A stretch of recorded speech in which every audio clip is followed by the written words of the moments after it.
All right, so this is Amy's sock. It's made last year. It's pretty well beat up. Like I said, we're hard on socks.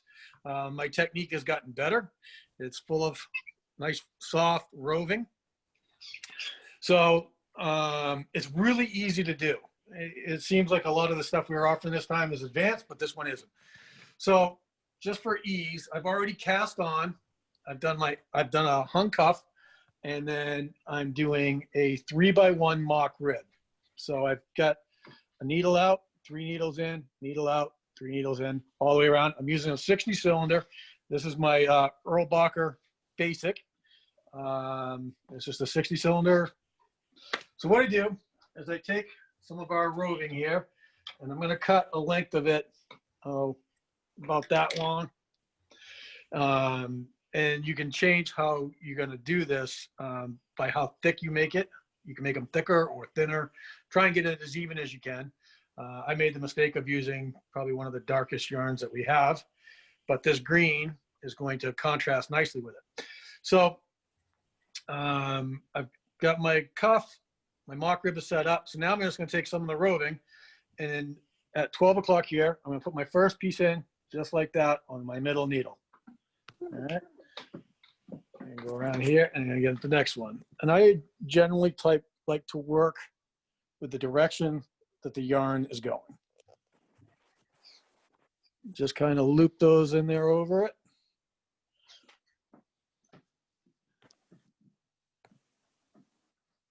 Cool. What time did you say you wanted to leave today? Donna, you're not muted. Oh, sorry.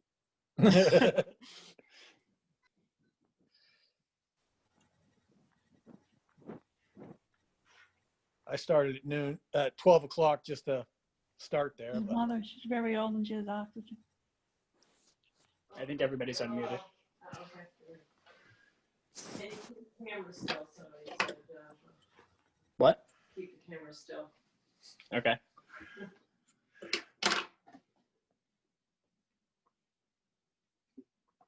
So this will be the process of going all the way down the leg of the sock this way. Get my fingers out of the way.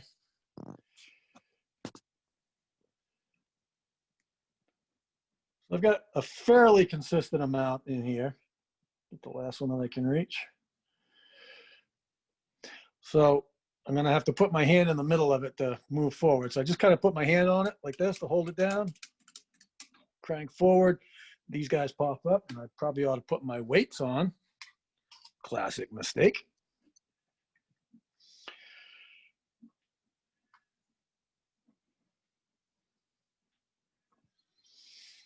And again, you can add as little or as much of this as you want. You will go through some roving. Jim, how do you try to make it consistent though?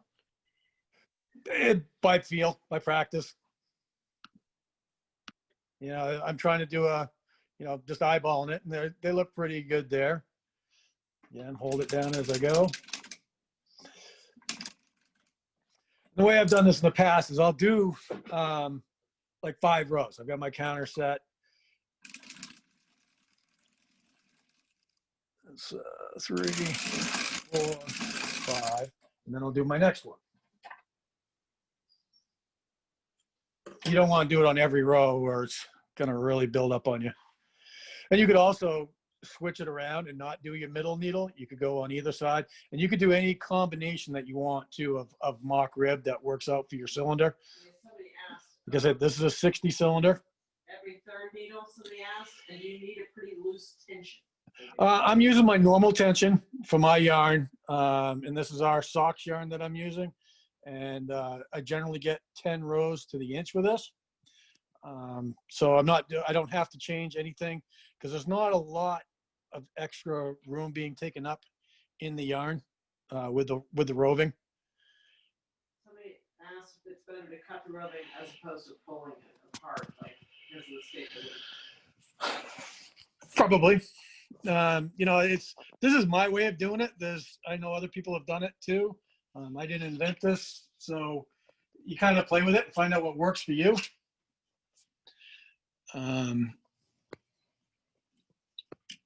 Let's get over just one.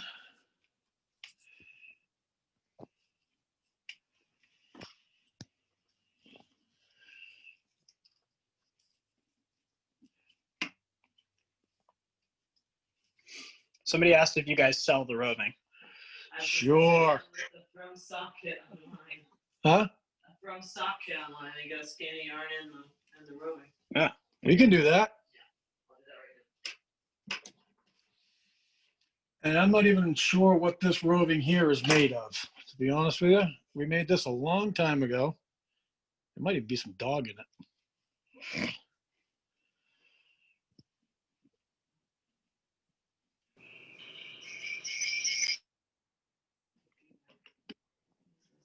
Come on. Somebody had unmuted, but they remuted. If you accidentally click your space bar, it'll unmute you. All right, so I'm going forward again. Pick up these last few. Somebody wants to know if they could just use pencil roving. I don't think that would be. I don't think you'd want to do that. You'd want to break it up a little bit. Yeah. Like what she's saying is you'd run it instead of pulling it into pieces. Yeah, I think it would be stiff.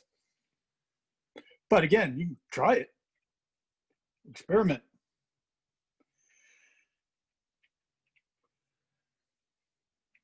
So it seems tedious, but they look really cool when they're done.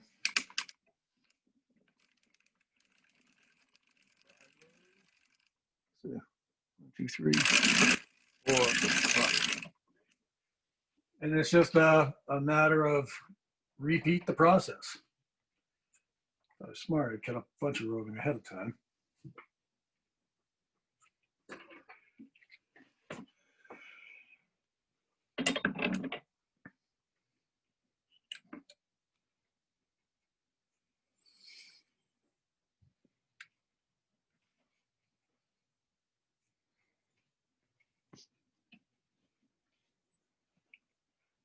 Got to work on my shtick here. Come up with something to talk about while I'm doing it.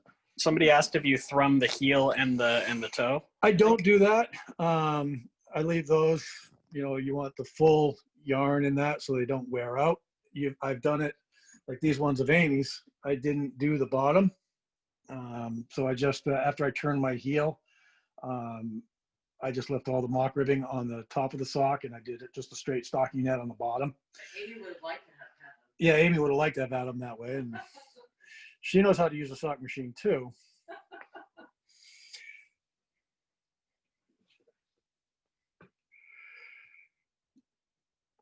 But we've made lots of Thrummed mitten kits before, and Amy has knit them for customers in the past. And it's like, well, why can't we just do this on the sock machine? And you can.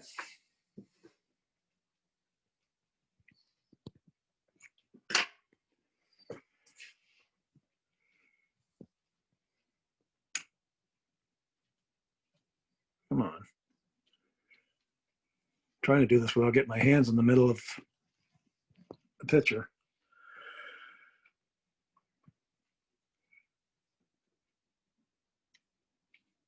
Oh, guys, don't sweat.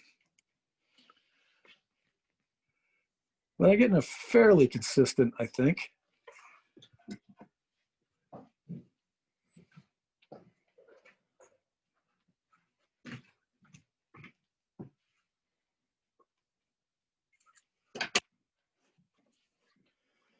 Is everybody enjoying the cranking so far?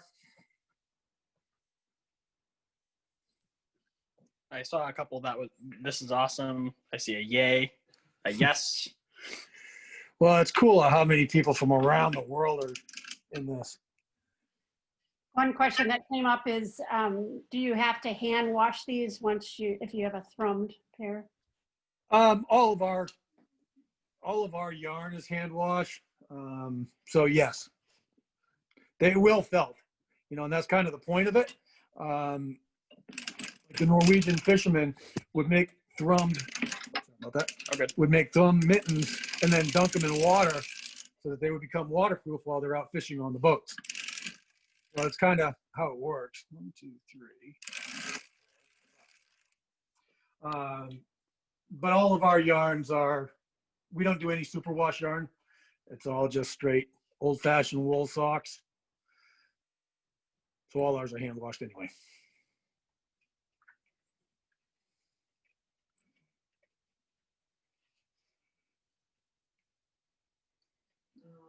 I'd say you need about 2 ounces of roving. Yeah, well, we'll find out. You know, when we put together a kit, we'll make sure they give you extra roving. And the fun part is you can do a lot with colors with it too. If you've got a lot of different colored rovings, you know, you can make some really funky looking socks. You know, these will be fairly funky with this really light green, and this yarn I'm using, you can't really see what color it is, but it's a really deep purple with deep greens and blues, and should be a really attractive looking sock, if there is such a thing.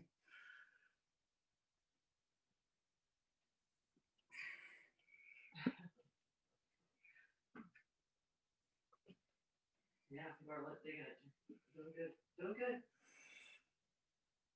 So just looking down the middle, looks kind of like a sci-fi movie. Like a wormhole. Yeah, this is a little faster than I would normally be doing this. I'm having trouble with that one needle right there. Come on. Fingers work. There we go.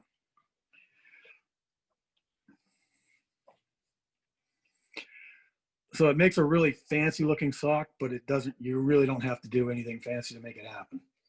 Just sticking some roving in here, and if you get it right on your weights of it, it will come out really consistent. Where again, this is an early one, so I've got some thicks and thins in it.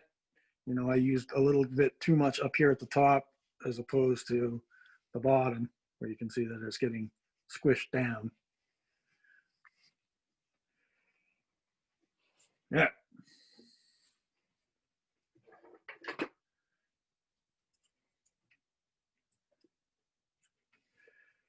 So I will do, I don't know how many rows I'm gonna do. I will probably do 50 rows total of putting the thrum in the top, and then I'll do 10 rows of pre-heel, and I'll turn a heel, and then I don't know how brave I'll be whether I want to do the thrumming on the bottom and the top or not.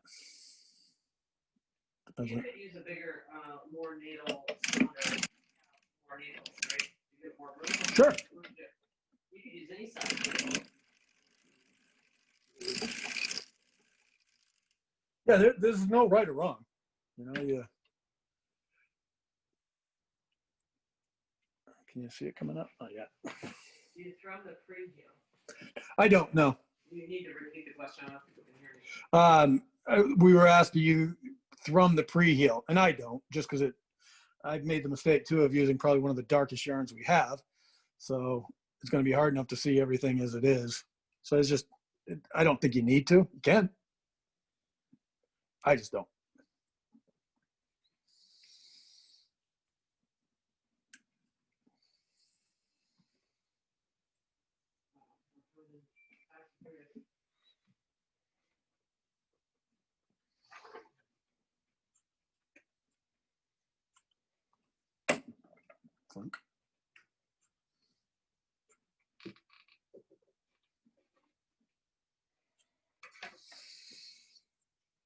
But it goes pretty quickly. So earlier, before we started, people were chatting about their setup, and this is my living room setup here. My mother gave me this old desk from the 1930s as a birthday present.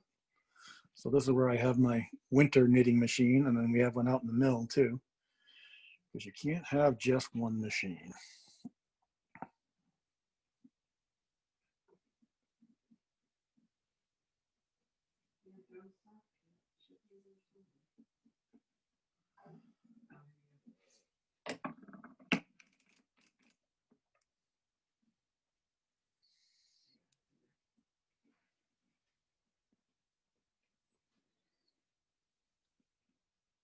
Can we see the chats and the video of June 2, like half screen? Yes.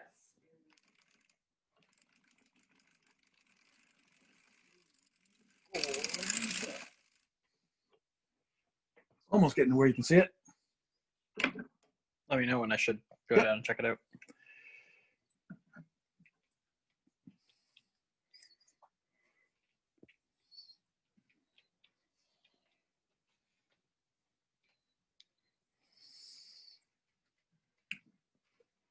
Like that one, that looks a little heavy. I'm gonna be picky now, but I shouldn't be.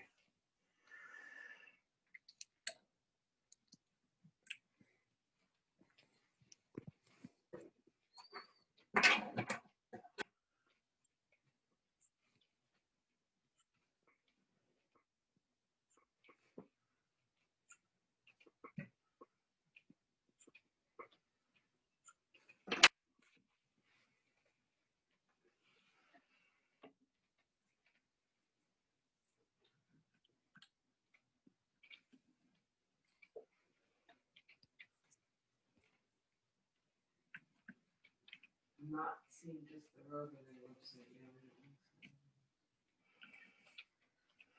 yet. We don't have a lot of roving posted on our site, just because it doesn't stick around very long. They can order the Thrummed soft kit with the roving up there right now. But we will put up a link. Oh, Amy already did it. So we have you can buy a kit. Hey.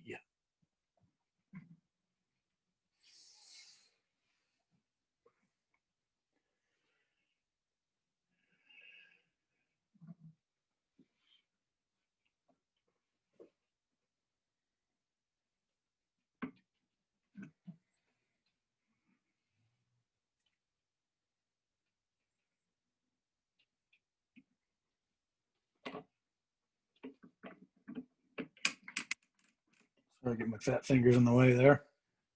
So they said the camera adds 10 pounds to your fingers in front of the camera. Well, that's not very Ouch. nice. Yeah, you would. I have fat fingers.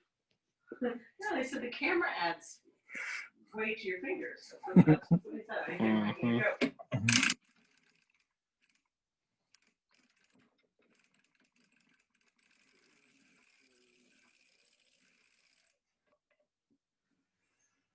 So it's just round and round we go here.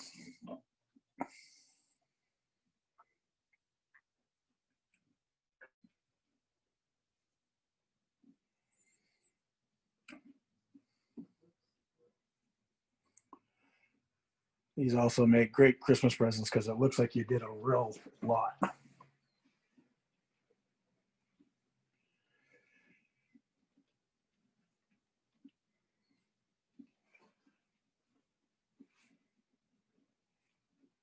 Eating up the roving. Well, I tried to post this, but it's not showing. I'm trying to get the kid up, but I don't see it.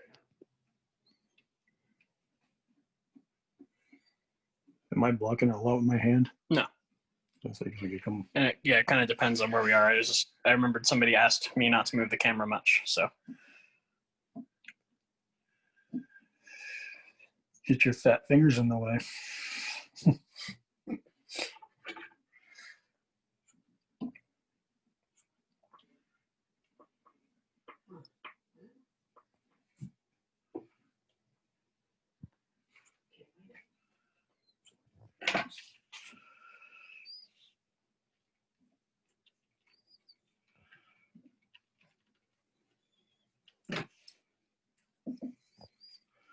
So actually, when I'm putting them in, I'm giving the yarn the roving just a little bit of a twist before it goes in, which allows me to put it around the needle easier.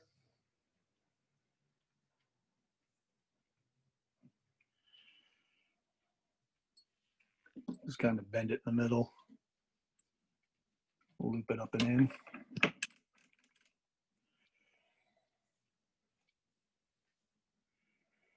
I think probably the hardest part about this is getting everything to be consistent. And you'll see in a few minutes here when we get to looking at the pattern that it makes on the outside of the socks.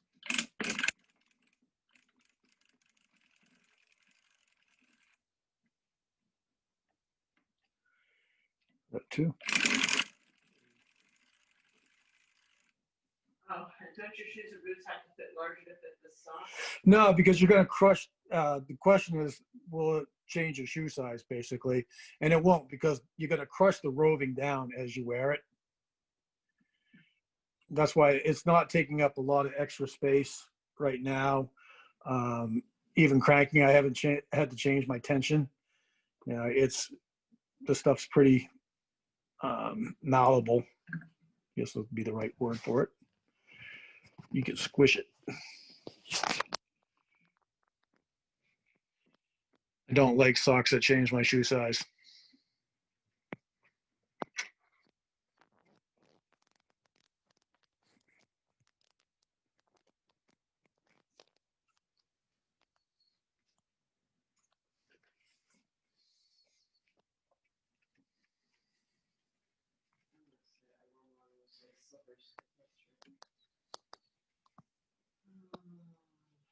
I would imagine that you could also make these oversized and felt them down. If you could control your felting, make them more like a slipper. And actually, we have somebody who's going to be showing us how to make a booty on the sock machine too. Slipper. Yep. Yep.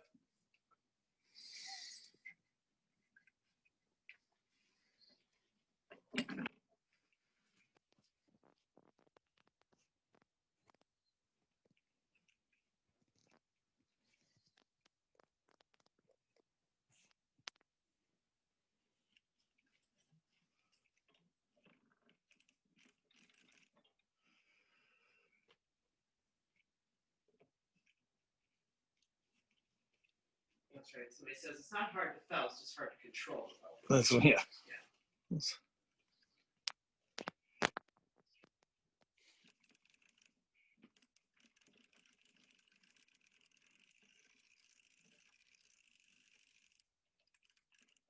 Yeah. So now if Sean will bring the camera down underneath, you can start to see the patterning that you're going to get.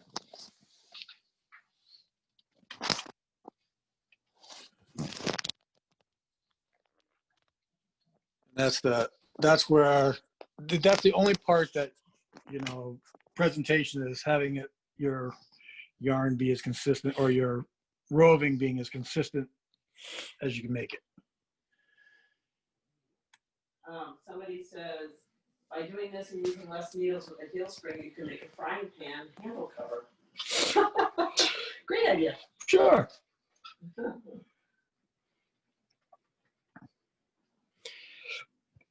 Huh. Machines are versatile. Does Blake wants to know if Zoe wears some style socks or ski boots? Zoe doesn't wear my socks. Say Zoe should be wearing these in her boots.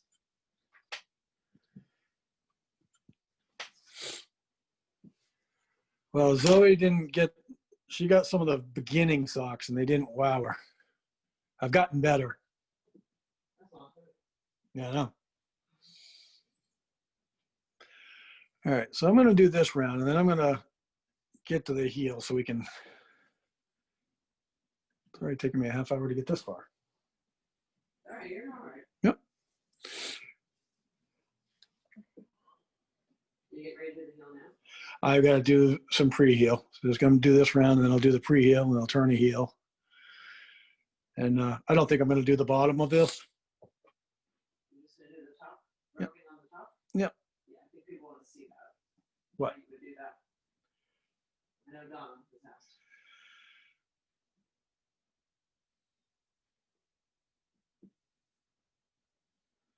I just realized at 4 o'clock I have to share Heidi Capado's video, right?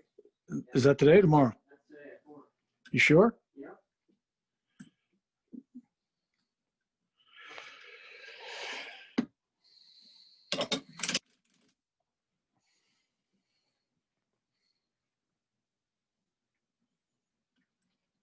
So one of the coolest things about this crank-in is the people that we've talked to and met through all of this all over the world.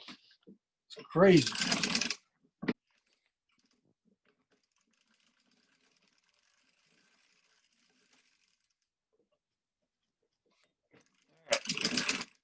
So I'm at 50 rows now. Now I'm going to put my needles back in on the bottom part.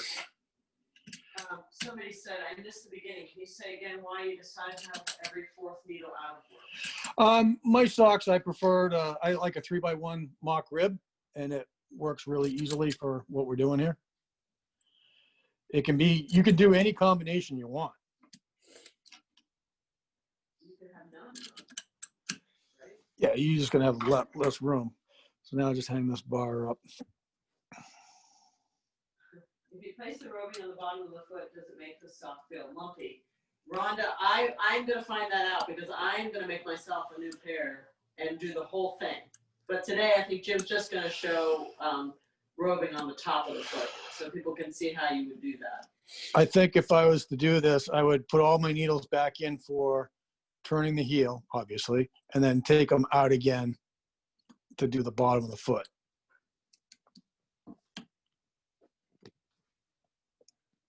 Get over there. Now, there you go.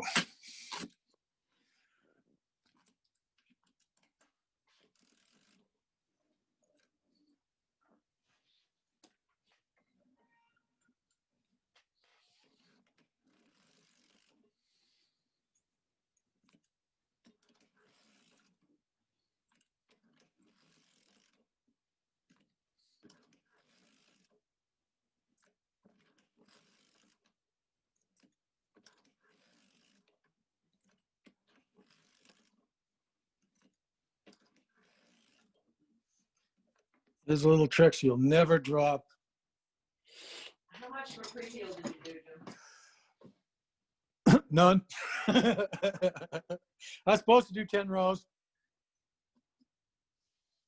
Mary Reese said, I missed it. Did you do 10 pre-heel? I was supposed to. Mine's going a different direction, so I spaced it. Blinded by the spotlight. Yep. But I would normally do 10 rows. So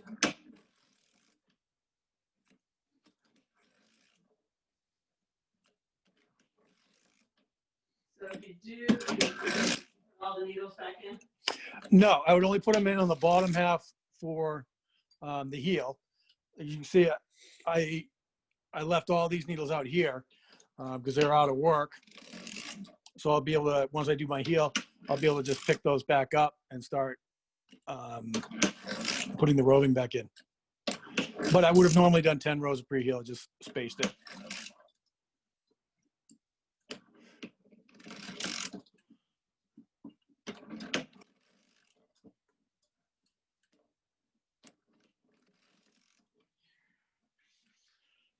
Here's my weights.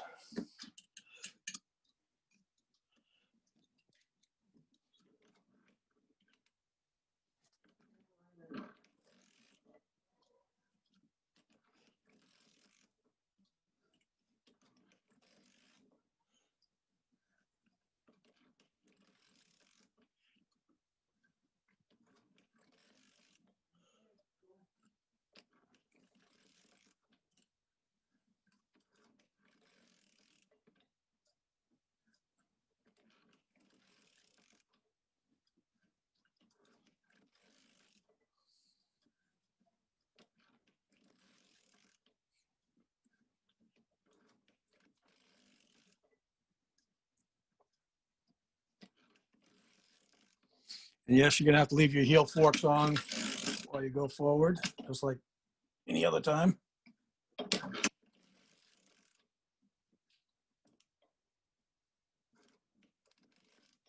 All right.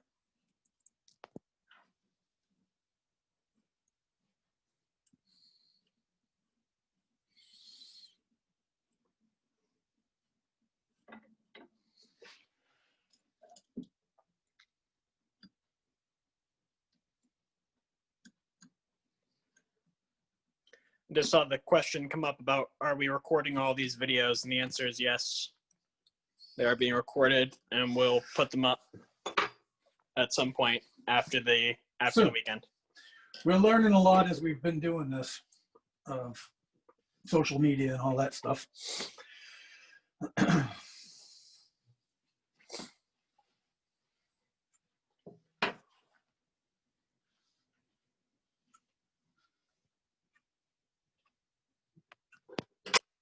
Okay, so my heel's done. Make sure that latch is open because a closed latch is a drop stitch. And I'm gonna keep going with that one because that's where we were.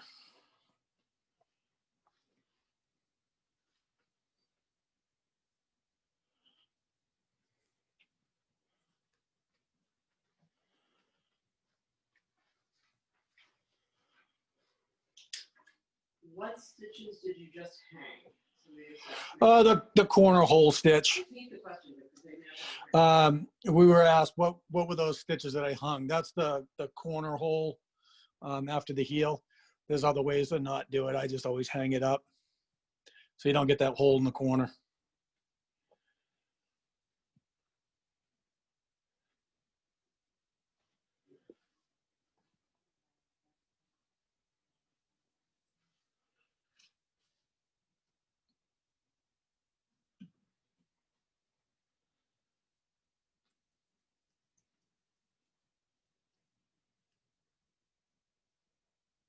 Then reset your counter so you don't forget where you're at.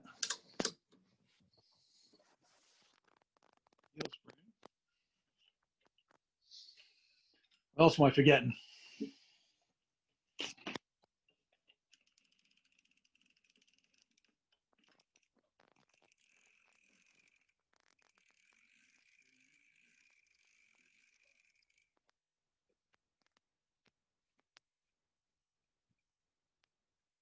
This is where it's tricky that you don't forget and start putting it back down in here.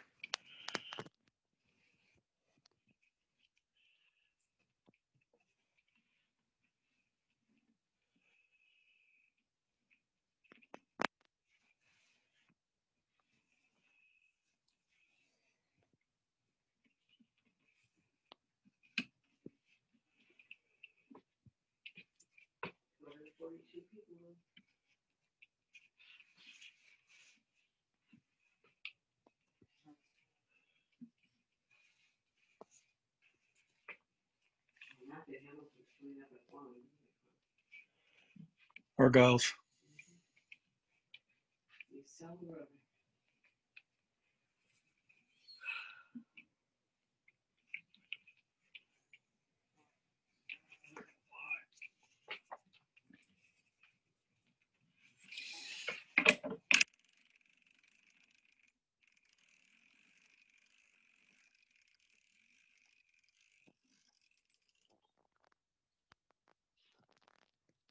It's actually kind of fun doing this.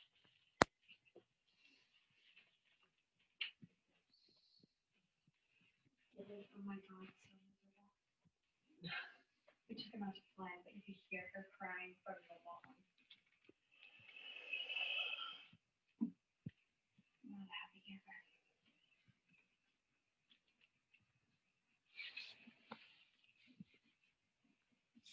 You're done from the bottom. Would you go back to 1 by 3?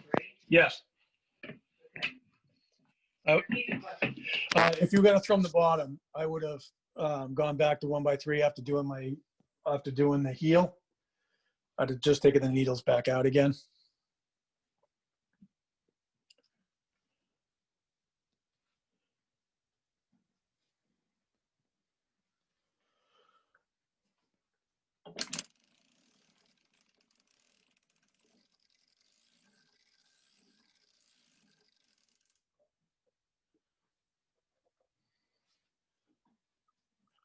And you could do this with all different colored roving too, if you wanted to. If you had, you know, red, white, and blue, or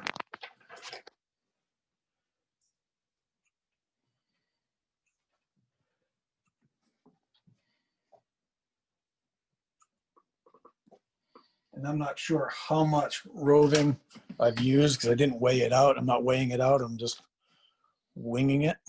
You realize that only doing the top of the foot, the bottom of the foot would be very jealous.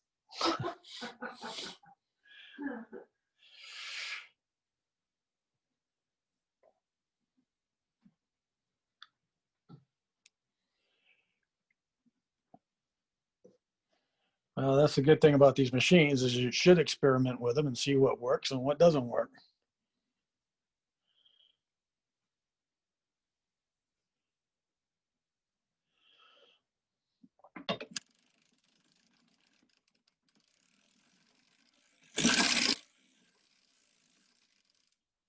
You can really start to see it coming out the bottom now.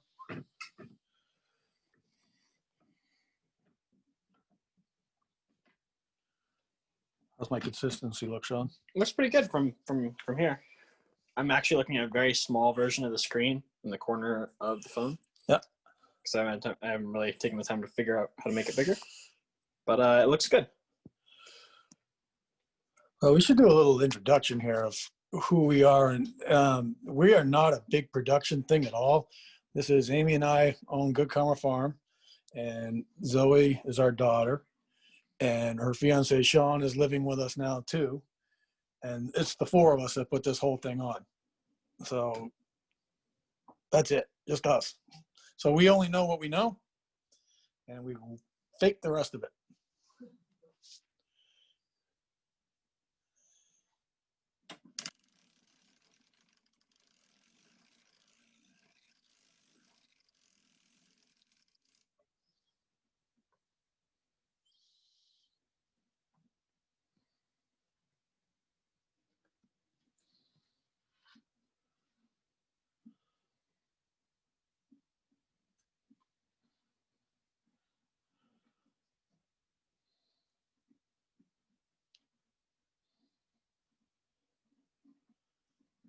So with the new normal of COVID, we're starting to learn more technical stuff, and that's why we were doing this, and why we've got our different pages. And it's nice to be able to have people from all over the world participating in this.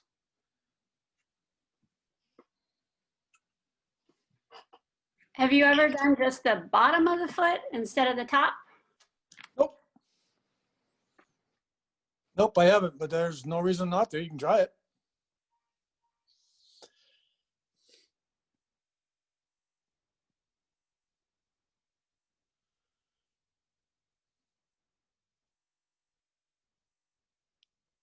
Yeah, I never set out to do this. It just kind of happened that Amy was, we were selling Thrum mitten kits and some Thrum mittens for Christmas presents a couple of years back, and Amy would hand knit the presents for the customers. I was like, it must be an easier way to do that. And there really is. We haven't done the mitten thing yet. We've got Rosalind Keys is going to be doing a demonstration, I think tomorrow, of a fingerless glove that Jamie Mayfield wrote the pattern for us using the 60 cylinder and our yarn. So I'm looking forward to seeing that. I've had the pattern for 2 years now and haven't made it.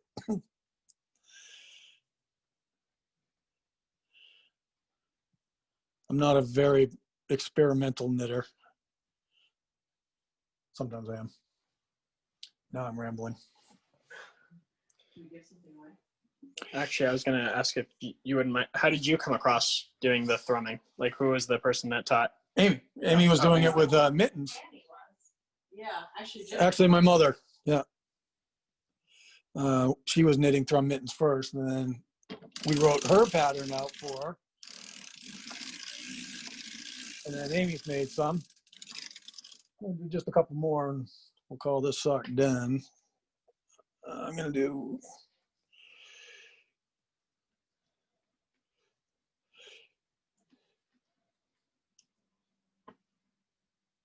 So we've got some more giveaways to do of stuff that's actually not here.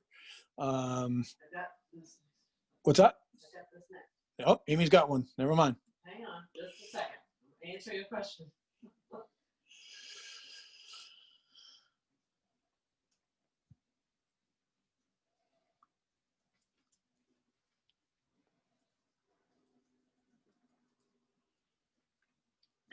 There, come on. That little twist. Yeah, you size them like you would your regular socks that you make.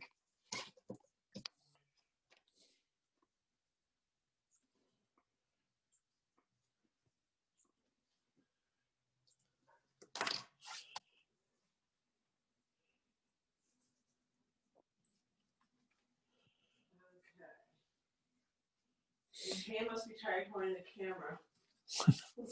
He's young. Just pull up this room, Sarah.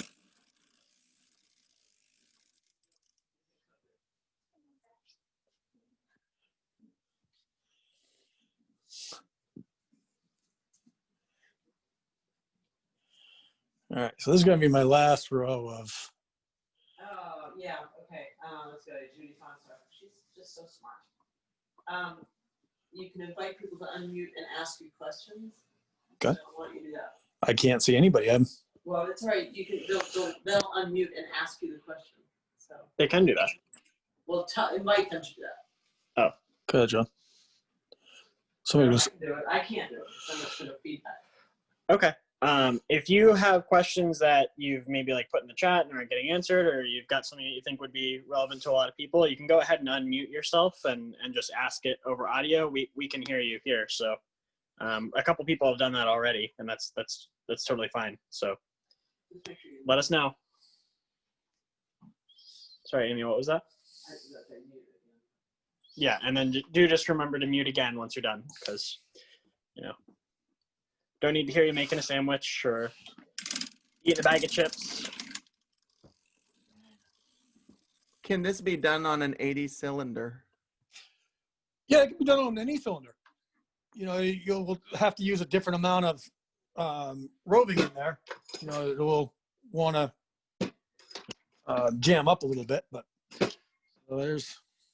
If somebody asks a question, Jim, you're gonna have to talk again immediately so that the camera comes back to you. Okay. Oh, yep. Did I answer that question? Yep. I'm just gonna slide this up. How many animals do you have on the farm now? I think we have 35 sheep, 42 sheep, 4 alpacas, a llama, a goat, 50 meat chickens, and 16 laying hens. All right, so I've got that. Now I'm just going to put in my needles again. Yeah, I'll do that. I could have made it bigger, but Do you find that the roving cuts through the stitches, and can you thrum over more than one stitch at once? Sure you can. You can thrum over more than one stitch. It has not cut the roving that I've noticed.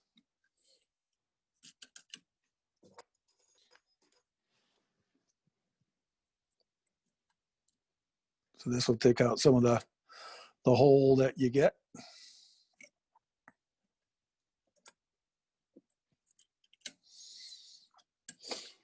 Kitchener's going to be fun on this one with the dark stitches. All right.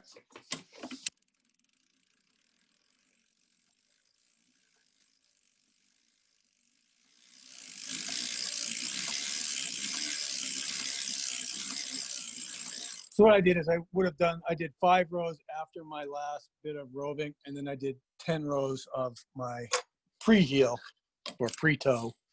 So there should be a total of 15 rows without anything in it.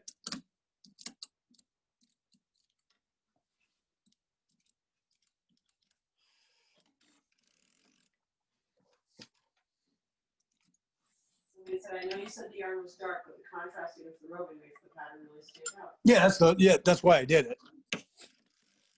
If maybe the first time doing, Amy said the question that somebody said the contrasting colors really shows the pattern, which it does. And if I was doing it the first time, maybe I would do a light yarn with a dark roving.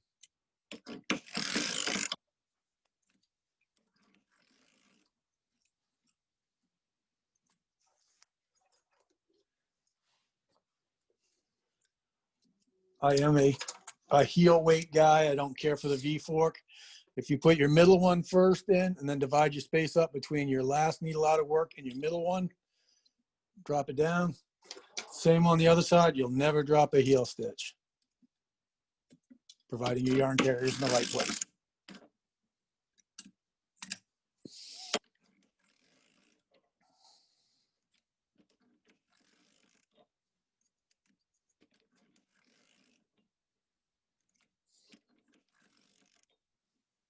Can you repeat that, please? I didn't hear that. What? I wondered if you could repeat that, what you just said about not dropping heel stitches. It's where you place your heel forks. If you put your middle one in first and then divide the space up between your last needle out of work and your middle one, you'll never drop a heel stitch. Unless your yarn carrier is not in the right place. You back in Vermont? Anne Mary? Are you in Vermont or are you in Lubec? I'm still up in Lubec. And I'm coming back down to Vermont on the 28th. I have a friend in Lubec. I'm trying to get her into sock knitting and told her there's Shannon. somebody up there that does it. Shannon? What's that? Shannon? Nope. Oh, well, send her on over. Okay. Because there's a girl, Shannon, that like I wear your t-shirt a lot of places. Every place I wear your t-shirt, I get remarks, nice ones. And I've met a girl that's used to be president of the Sock Machine Association from down in Virginia. Actually, I met a girl that she had taught how to knit. And it was a very good friend of her daughter. And so that was really cool. And it's all because she saw your shirt. Huh. So everybody, that's the thing I should say is you should wear these shirts, you know, wherever you go. Great, thank you. I walked in the water company when I first moved up here with your shirt, and this girl was behind the desk, and I'm not paying much attention. I'm going through paperwork, and she says, "Oh, I want to go there." I said, "What?" And she's talking about your shirt. She wanted to come. She wants to learn to be a sock knitter, machine sock. Well, I got to interrupt you here because I'm done with this sock. So I'm putting these needles back into work.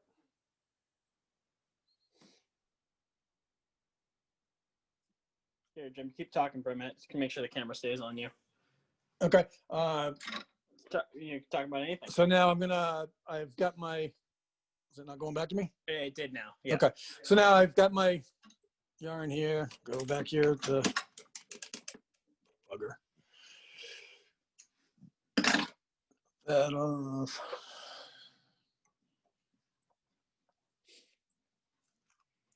I saw a request for virtual crank-in t-shirts. Yep. So, That could happen. guess we need to do that with all your sponsors on the back. Ooh. Yeah. But gosh, where would we find somebody who knows how to print t-shirts? How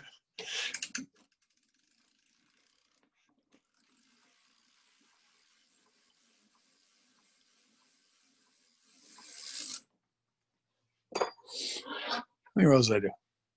50, I think. All right. So. Oh man.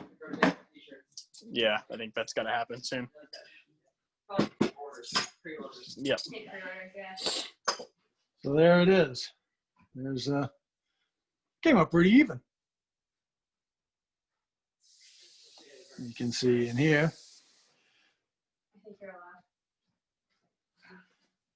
And that's it. That's how you make a thrum sock.